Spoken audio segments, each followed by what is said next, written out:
আসসালামু আলাইকুম। আজকে আপনাদের সবচেয়ে পরিচিত একটা রোগ রানীক্ষেত নিয়ে গুরুত্বপূর্ণ একটা আলোচনা করব। যারা চ্যানেলটি সাবস্ক্রাইব করলে অবশ্যই সাবস্ক্রাইব করবেন এবং নতুন পুরাতন সকল খামারের জন্য একটা গুরুত্বপূর্ণ ভিডিও হতে যাচ্ছে। আপনারা অবশ্যই স্কিপ না করে পুরোটা দেখবেন, কিছু না কিছু উপকারে লাগবে ইনশাআল্লাহ। রানীক্ষেত রোগ মুরগির সবচেয়ে খামার একটা ধ্বংসের মূল, আমরা সবাই জানি কম বেশি। আর এই ফার্মি দেশি মুরগি যে কোনো মুরগি রানীক্ষেত রোগ হলে খুব সহজে এর থেকে যদি মুক্তি পাওয়ার একটা উপায় আছে আমি বলে দিচ্ছি। যারা মেনে চলবেন ইনশাআল্লাহ অনেকটাই ফলাফল পাবেন। আমি সেটা ক্লিয়ার করব আজকে। আপনার মুরগি ভ্যাকসিন করার পরও হঠাৎ করে আপনার মুরগি দেখা গেল যে রানীক্ষেত মানে রোগটা ছড়িয়ে পড়ছে। নতুন খামারিরা হয়তো অনেকেই বুঝতে পারে না যে রানীক্ষেত রোগটা কীভাবে মানে মানে বুঝতে পারবো, এটা একটা কথা। আর যদি রানীক্ষেত হয়েই যায় সেক্ষেত্রে এ থেকে মুক্তি পাওয়ার উপায়টা কী? মুক্তি পাওয়ার উপায়টা হচ্ছে নতুন পুরাতন সকল খামারির জন্য আবারও বলছি, সহজ উপায় আগে লক্ষণটাকে আপনাকে ধরতে হবে। রোগ না ধরতে পারলে আপনি চিকিৎসা কী নেবেন, এটা হচ্ছে বড় কথা।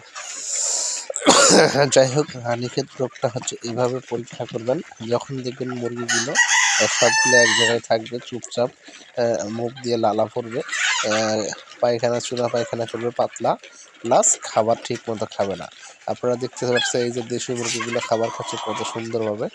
আর যখন আপনার এই মুরগিগুলো দেখবেন এরকম খাবার একদম খাচ্ছে না, সবগুলো এখানে কিন্তু খাবার খাচ্ছে। যে মুরগিগুলো একদম খাবার খাচ্ছে না চুপচাপ সবগুলো এক জায়গায় আছে, আবার মুখ দিয়ে লালান ছুটছে, চুনা পায়খানা করছে, তখন বুঝবেন এগুলো রানীক্ষেত রোগ হয়েছে। কারণ রানীক্ষেত রোগ হওয়ার ফলে একদম মুরগি দুর্বল হয়ে যায়, একেবারে নিস্তেজ হয়ে যায়।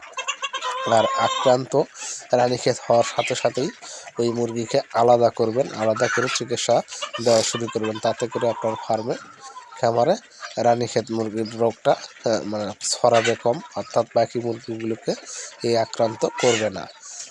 রানীক্ষেত রোগ যখন একবার হয়ে যাবে তার পরবর্তীতে কী ওষুধটা খাওয়াবেন, খাওয়ালে দ্রুত সেরে যাবে, সেটা আপনাদের এখন আমি জানাবো।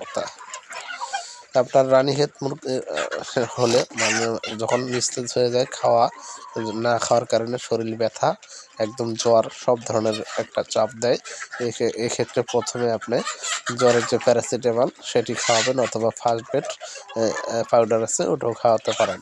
সেই সঙ্গে আরেকটা অ্যান্টিবায়োটিক অবশ্যই আপনাকে দিতে হবে, কারণ আপনার আমার মানুষের শরীরে যেমন দ্রুত একটা ভাইরাস ছড়ে গেলে সেখান থেকে প্রথমে অল্প কিছুদিন না হলে পরবর্তীতে অ্যান্টিবায়োটিক দেয়, তেমনি একটা অ্যান্টিবায়োটিক রোগ মুক্তির উপায় হিসেবে জ্যান্টাব্যাক দিবেন। এই জ্যান্টাব্যাক থেকে 3 থেকে 5 দিন মুরগিকে খাওয়াবেন। আলাদা করার পর, অর্থাৎ যেগুলো বেশি আক্রান্ত হয়েছে ওগুলো প্রথমে লক্ষণ বোঝার পরে আলাদা করবেন, বাকিগুলোকে শুরু করে ট্রিটমেন্ট করবেন, তখন এই জ্যান্টাব্যাকটা খাওয়াবেন। আশা করি আপনার মুরগি দ্রুত সুস্থ হয়ে যাবে এবং যেগুলো হয়নি সেগুলো আরও দ্রুত মানে সুস্থ হয়ে যাবে। এ থেকে একটা সহজ পরিত্রাণ আপনাদের আমি জানিয়ে দিলাম। যদি ভুলবশত আপনার মুরগির এরকমভাবে রানীক্ষেত রোগ হয়, সেক্ষেত্রে এ থেকে মুক্তির উপায় এবং বোঝার উপায়, ধরার উপায় সব কিছু ওষুধ সহ জানিয়ে দিলাম। যারা এখনও আমার চ্যানেলটি সাবস্ক্রাইব করেনি অবশ্যই চ্যানেলটি সাবস্ক্রাইব করবেন। সেই সঙ্গে আমার